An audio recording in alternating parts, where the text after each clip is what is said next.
Boa noite a todos, sejam todos bem-vindos a mais um Evangelho no Lar e Família. Que possamos todos aproveitar o estudo. Convido também a se inscreverem no nosso canal, comentarem os nossos vídeos, participarem também da Reforma Íntima, sempre às 15 horas aos sábados. Vamos à nossa oração inicial e posteriormente ao nosso Evangelho.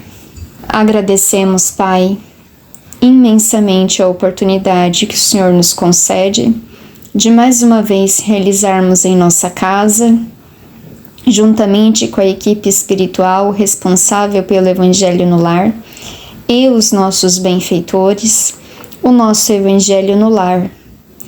Agradecemos a presença daqueles que se encontram conosco no plano espiritual, também aos nossos irmãos que de alguma forma estejam atrelados à psicosfera do nosso lar, sejam eles por laço de amor ou de ódio, que estão todos convidados a realizar conosco esse Evangelho e que essa lição possa servir também para eles no seu aprimoramento moral e espiritual e para nós, para que reflitamos a lição e consigamos colocá-la em prática em nossas vidas. Que assim seja. A nossa lição de hoje é a lição número 10, o juiz reformado.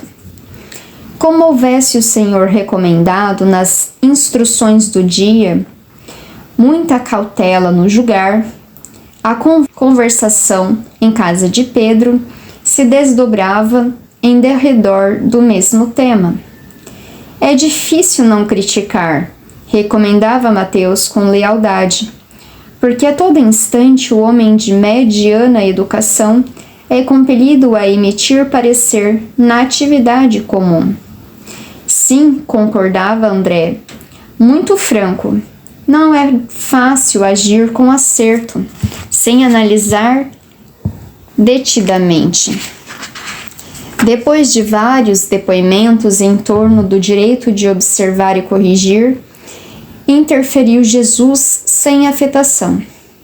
Inegavelmente, homem algum poderá cumprir o mandamento que lhe cabe no plano divino da vida, sem vigiar no caminho em que se movimenta sob os princípios da retidão.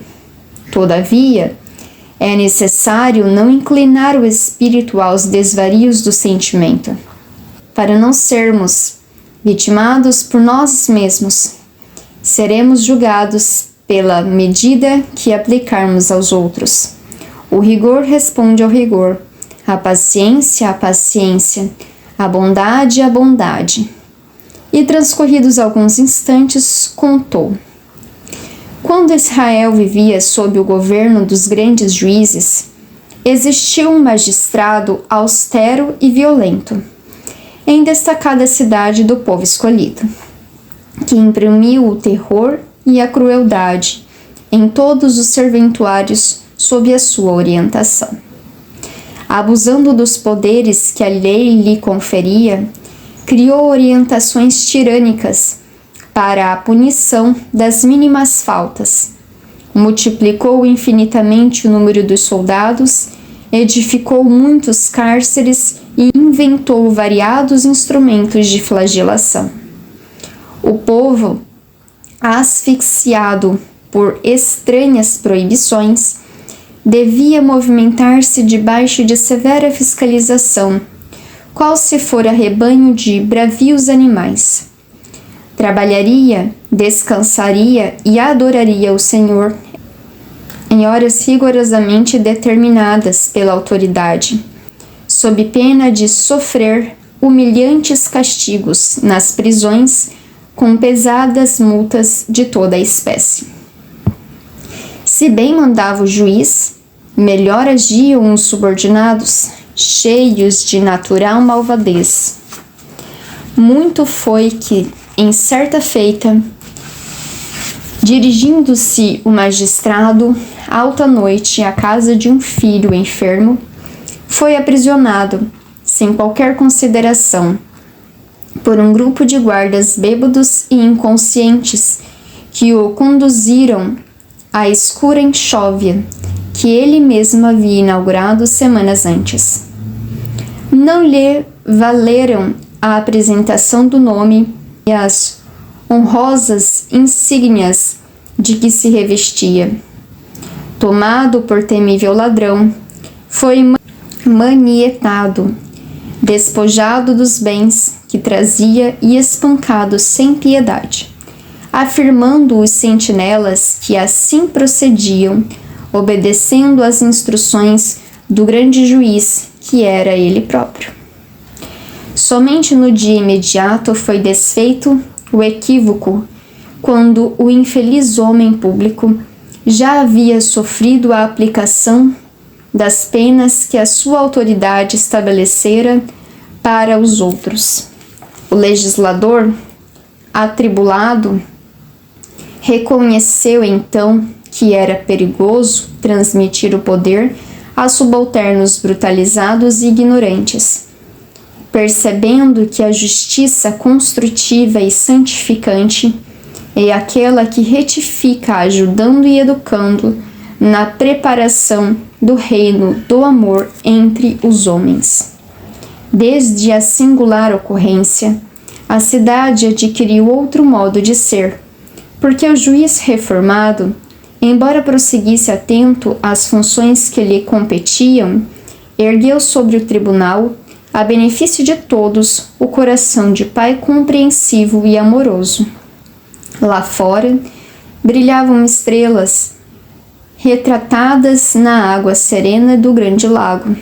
Depois de longa pausa, o mestre concluiu: somente aquele que aprendeu intensamente com a vida, estudando e servindo, suando e chorando para sustentar o bem, entre os espinhos da renúncia e as flores do amor, estará habilitado a exercer a justiça em nome do Pai. Então, com vários pontos de reflexão. Primeiramente, Jesus, ao longo do dia, já havia conversado com os discípulos a respeito da cautela no julgar. Nós devemos ter cautela no julgamento, pois o julgar, como Jesus já nos disse em vários momentos, só compete a Deus. E nós, no tribunal da nossa própria consciência, nos auto-julgamos, já sabemos o que é certo, o que é errado, não precisa que ninguém nos julgue. Nós já temos consciência. Nossa consciência julga a nós mesmos. Então, naquele momento, os discípulos conversavam na casa de Pedro sobre os ensinamentos de Jesus. E eles, assim como nós, seres mortais, humanos, em aprendizado ainda, assim como nós, Mateus disse: é difícil não criticar, porque por diversas vezes a gente vê na sociedade, na nossa família, na política, na justiça, vários comportamentos das pessoas e que nos imprime um julgamento, uma crítica, um apontamento, porque não é da forma como gostaríamos que fosse, porque não achamos certo que assim seja, porque eu não concordo que seja uma determinada cor, é outra cor, não concordo que seja determinado político, quero que seja outro, eu não concordo com essa lei, deveria ser de outra forma. Então a gente sempre tem apontamentos e críticas a respeito do comportamento da pessoa. Eu não concordo que as pessoas vistam determinada roupa, tem que vestir determinada roupa, não concordo com determinado pensamento religioso, acredito em outro, e a gente vai fazendo críticas. E aí ele diz que é difícil não criticar. Imagina nós, na nossa inferioridade ainda, se era difícil aos apóstolos de Jesus, aqueles homens que se encontravam ao seu lado, aprendendo com ele na prática, vendo através das suas ações tudo que aquele homem representava e agia conforme ensinava. Então imagina nós, que na nossa sociedade, na nossa família e no nosso mundo, ainda não somos perfeitos e estamos rodeados de inúmeras pessoas imperfeitas como a gente e de diversos graus de evolução, aprendizado, inteligência e assim por diante. Então, ele diz assim: é difícil não criticar. De fato, não concordam? É difícil não criticar. É do nossa personalidade, é de nós a crítica. E aí Jesus recomenda cautela. Comentava então Mateus: porque a todo instante o homem de mediana educação é compelido a emitir parecer nas atividades comuns, assim como nós hoje. É difícil não nos determos a pareceres, comentários sobre as atividades comuns. Aqui, educação média, que somos todos nós, a maioria dos espíritos reencarnados na Terra. E André concordava: não é fácil agir com acerto, sem analisar detidamente. Quando temos uma mediana educação, nós não compreendemos ao todo, não compreendemos ainda na essência a lei de justiça, de amor e caridade. Nós ainda temos um entendimento limitado, restrito àquilo que a nossa capacidade cognitiva, inteligência é capaz de analisar e assim refletir. Quando vamos evoluindo, já somos mais compreensivos sobre o amor, sobre o entendimento, sobre a paciência, a compaixão. Já olhamos ao próximo de uma forma diferente, porque entendemos as dificuldades pelas quais eles passam, que foram as mesmas que nós passamos também, e aprendemos as duras penas, assim como cada um aprende vai aprendendo também. E aí ele: não é fácil agir com acerto, sem analisar detidamente. Não é fácil agirmos assertivamente sem que a gente analise ao todo. Às vezes, por exemplo, a gente vê uma situação de injustiça, de maldade, e aí a gente pensa assim: nossa, isso tá sendo injusto. Isso é algo que não deveria ser permitido. De tá Deus que não tá vendo essa determinada situação, principalmente quando a situação é muito triste, trágica para nós. É lógico que Deus nunca concorda, sendo um pai amoroso. É lógico que ele não se compaz com a injustiça e não se compaz com a maldade, com o sofrimento do homem, mas ele permite, pois também a corrigenda é uma forma de aprendizado. Se a gente não aprende pelo amor, analisando a sua lei de amor, a gente tem que aprender, infelizmente, pelas consequências, que são para nós as dores. Então, sem que a gente tenha um olhar geral sobre ao todo, é muito difícil de termos comentários assertivos, pois não temos o conhecimento do todo, não é mesmo? Depois de vários depoimentos em torno do direito de observar e corrigir, interferiu Jesus. Direito de observar e corrigir. Observar os vários acontecimentos e corrigir. Quando a gente deve observar, quando a gente deve corrigir. É muito complicado mesmo a gente, observando as situações mais das diversas possíveis e às vezes situações que pra gente é equivocada, errada, como a gente deve agir de forma assertiva, como a gente deve corrigir o nosso comportamento e o comportamento do outro. Então, sigamos sempre Jesus. Ele já diz para nós como devemos agir e vai nos dizer aqui: inegavelmente, homem algum poderá cumprir o mandamento que lhe cabe no plano divino da vida, sem vigiar o caminho em que se movimenta sob os princípios da retidão. Todavia, é necessário não inclinar o espírito aos desvarios do sentimento, para não sermos vitimados por nós mesmos. Seremos julgados pela medida que aplicarmos aos outros. O rigor responde ao rigor, a paciência, a bondade, a bondade. Então aqui Jesus nos fala que seremos julgados na medida em que julgarmos. Se temos para com a com os outros um sentimento de paciência, esse sentimento de paciência também será dado a nós. Reciprocidade. Se somos bondosos, recebemos a bondade. Se somos amorosos, recebemos o amor. Principalmente o amor e a bondade do Pai, que tudo vê e sabe. Então Jesus coloca-nos cautela. À medida que julgares, também será julgado. Se há de corrigir um comportamento num irmão, olhe para o seu. Se o seu comportamento está reto, aí tem o direito de advertir o irmão, de explicar-lhe, de ensinar-lhe. Aliás, deve ensinar quando vê alguém agindo de uma forma não cristã. Principalmente se essa pessoa age pela ignorância. Nós também ensinamos pelos nossos atos, muito mais até que as palavras, e também pelas palavras, porque são também por elas que a gente explica o porquê dos atos. Então, vai corrigir um filho, um comportamento de um filho em casa, por exemplo, analise o seu. Por exemplo, um exemplo simples. Tem gente que se aborrece de um filho deixar os sapatos espalhados pela casa.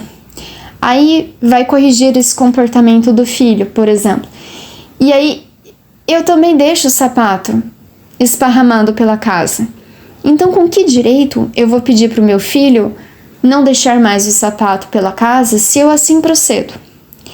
Se eu me aborreço com alguém que fala alto comigo, e aí eu não me observo que eu falo até mais alto com essa pessoa.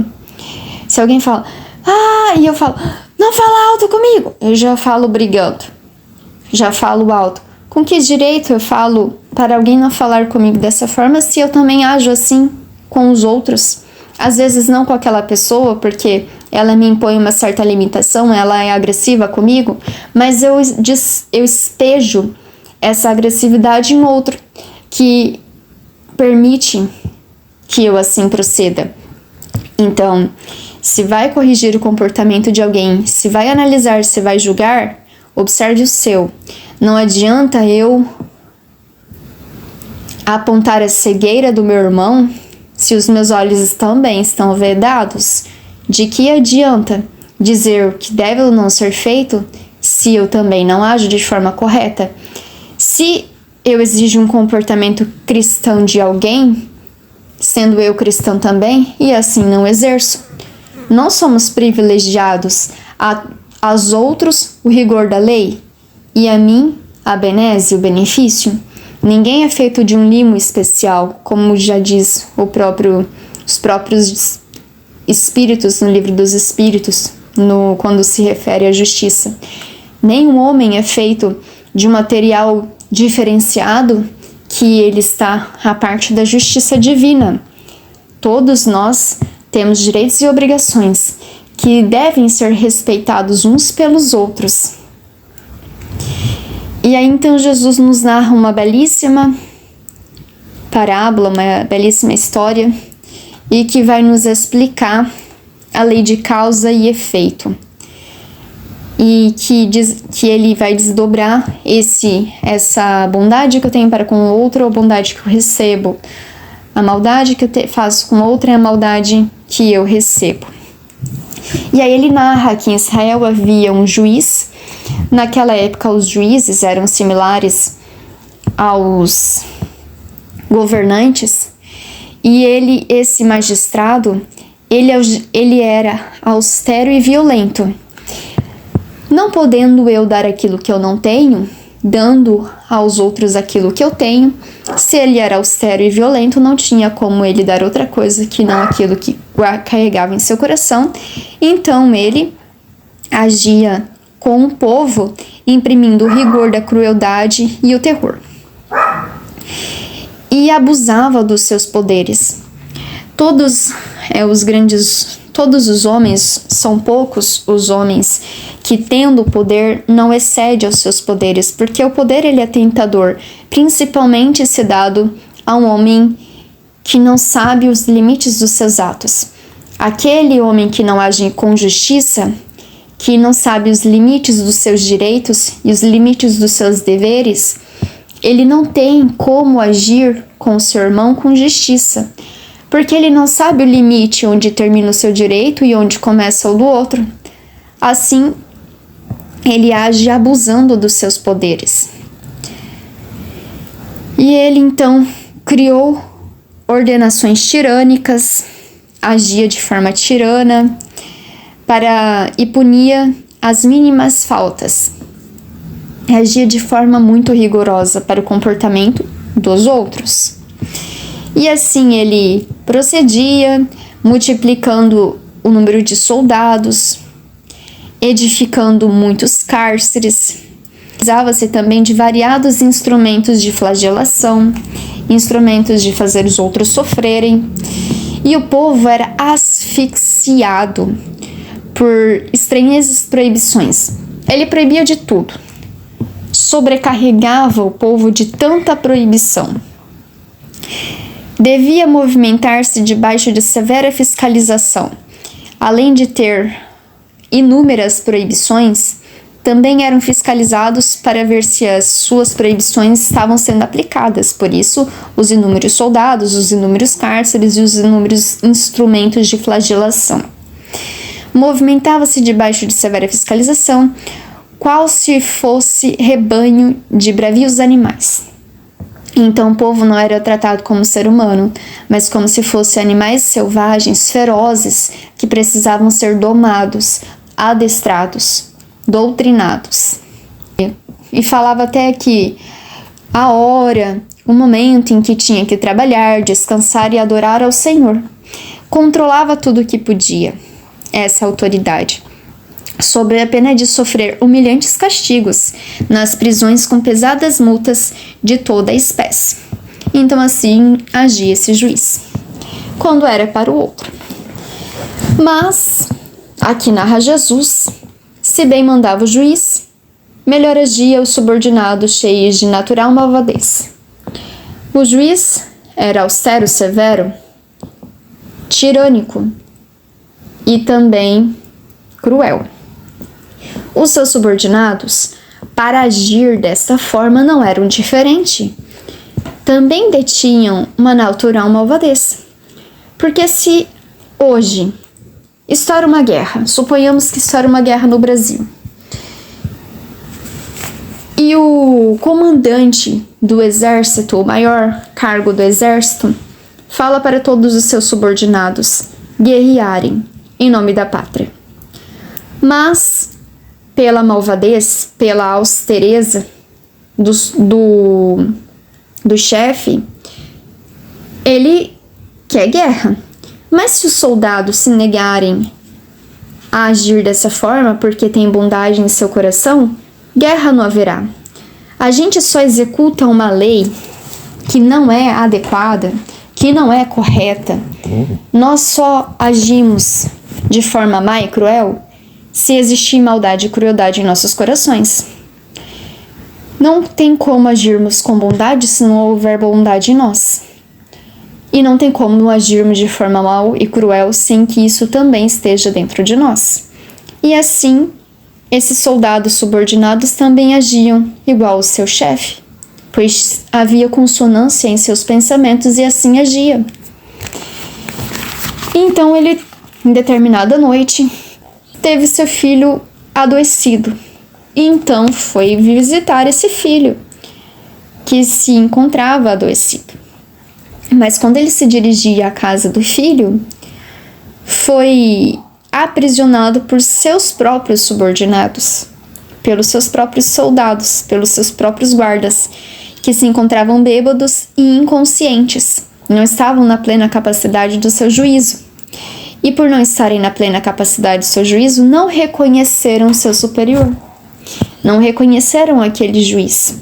Deu a oportunidade daquele juiz sofrer todas as consequências das penas que ele até então impunha aos outros, mas que não tinha sofrido nele mesmo.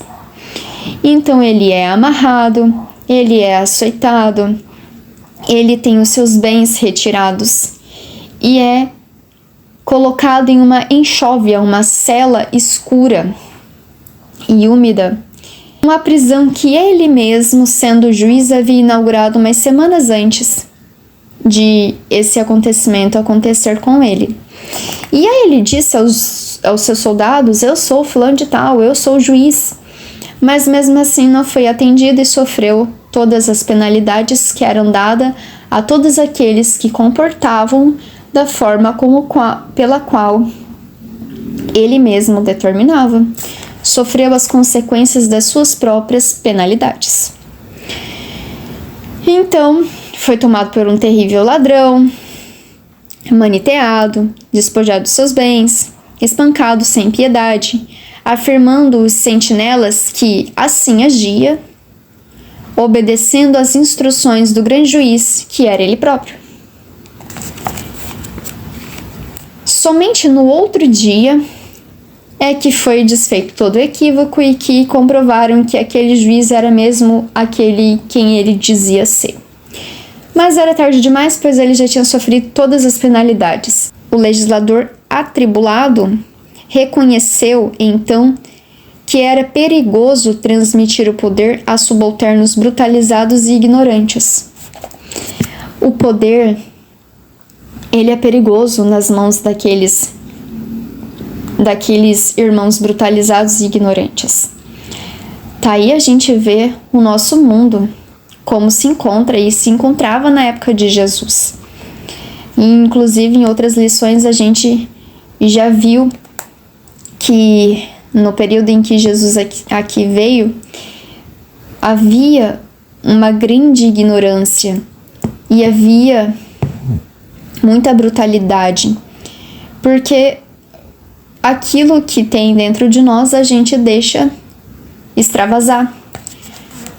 Todos os ódios que existem em cada um de nós, como eu já disse em um evangelho, num dos primeiros evangelhos, todo o ódio que existe em nosso coração, ele também contribui para o ódio do mundo, já que as nossas emoções, elas também se afinam a emoções semelhantes.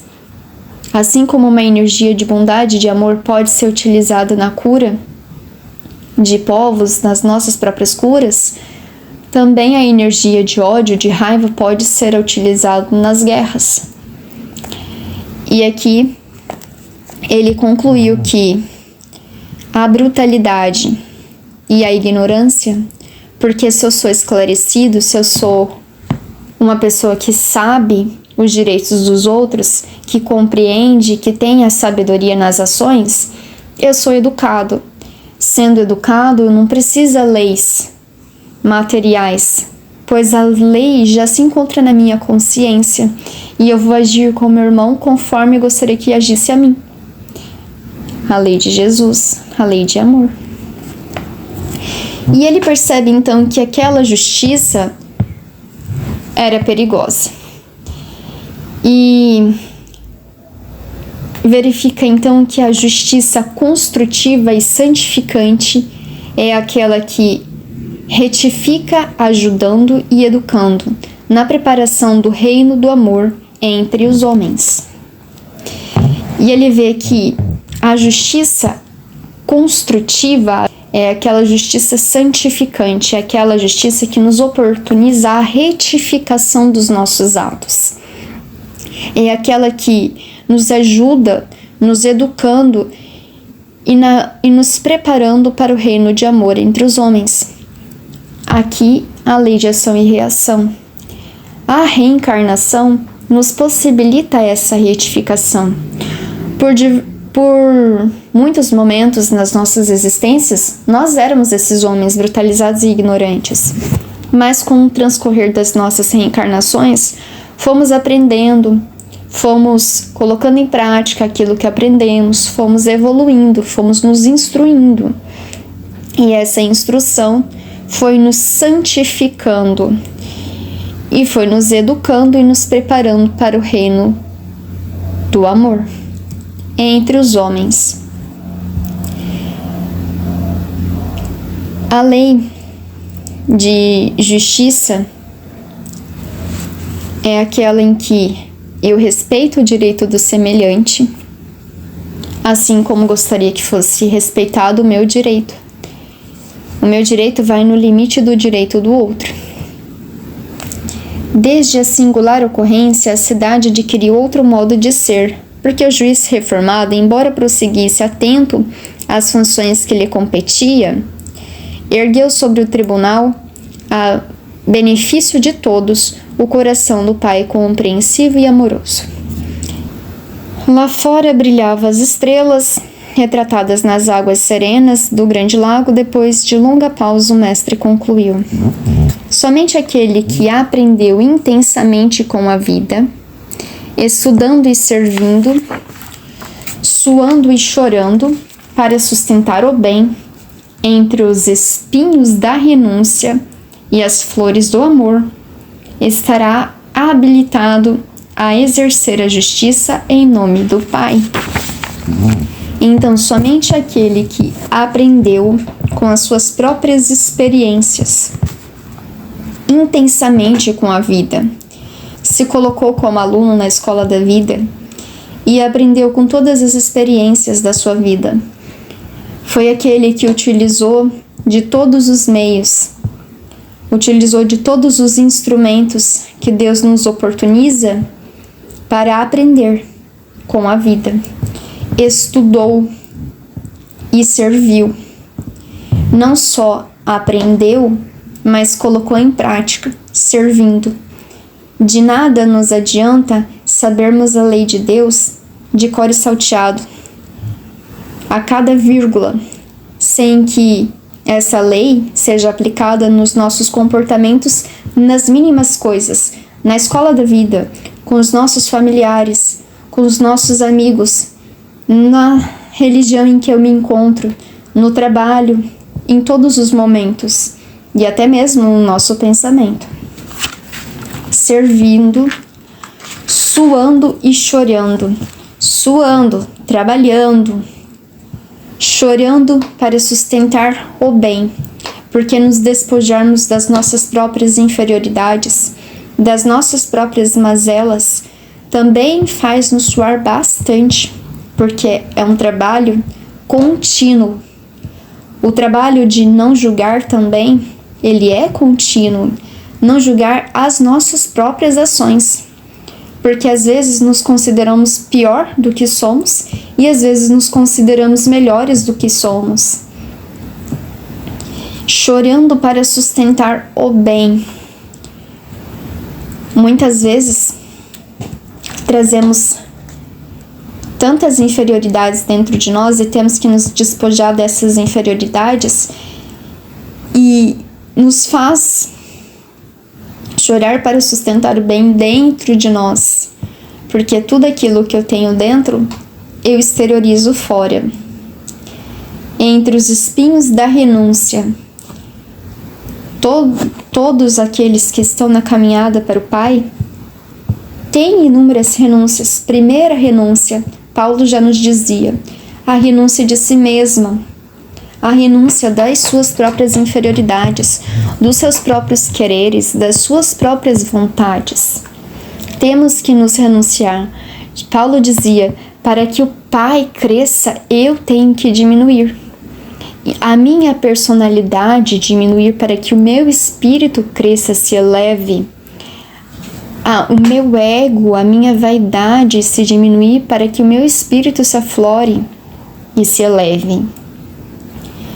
Os espinhos, porque esses espinhos dolorosos, esses espinhos que nos ferem, que muitas vezes são as nossas próprias inferioridades que nos ferem, porque nos coloca em contato com um outro que possibilita também o ferir. As flores do amor. Estará habilitado a exercer a justiça em nome do Pai, porque, tendo aprendido, já age assim. Tendo aprendido a respeitar os seus próprios direitos, a si mesmo, se amando, se auxiliando, agindo com justiça para consigo, Aprendi também a agir com justiça para com o outro. Tudo aquilo que eu tenho no meu coração, eu exteriorizo para fora. Se eu sou bom e justo comigo, também consigo ser bom e justo com o meu irmão. E ele diz que são esses homens que exercem justiça, que agem de forma justa. Uma bela lição para nós refletirmos, lembrando sempre que direito e justiça são coisas completamente diferentes. Direito nem sempre é justiça. Direito é aquilo que nós colocamos como uma lei, como algo a seguir, mas o nosso direito ele ainda é imperfeito. Então, quando se fala aqui em justiça e em direito, nos referimos aos direitos que Deus nos concede de ser os seus filhos, de respeitar uns aos outros, e a justiça que só advém de Deus. Essa é a verdadeira justiça. Chegará um dia que finalmente, estando nós já agindo de forma justos, conosco mesmo e para com os nossos irmãos, veremos também nas nossas sociedades, nas nossas famílias, essa justiça. Que possamos então fechar os nossos olhos, agradecendo a oportunidade do Evangelho, e que Deus, em sua infinita misericórdia, ensina-nos sempre a agir com justiça, que possa realizar a limpeza psíquica nos lares que nos ouvem, colocando nas águas os elementos, os ingredientes necessários para o refazimento físico e espiritual. Sejam socorridos todos os nossos irmãos que se encontram no plano espiritual, e que também aqueles que nos ouvem sejam beneficiados pelo amor do Pai. Agradecemos imensamente a oportunidade do Evangelho, que assim seja. Gratidão, queridos irmãos, por mais esse Evangelho. Espero que sirva de uma excelente reflexão a todos para a semana, e tenham todos uma excelente semana. Até segunda-feira que vem, se Deus quiser. Grande abraço a todos.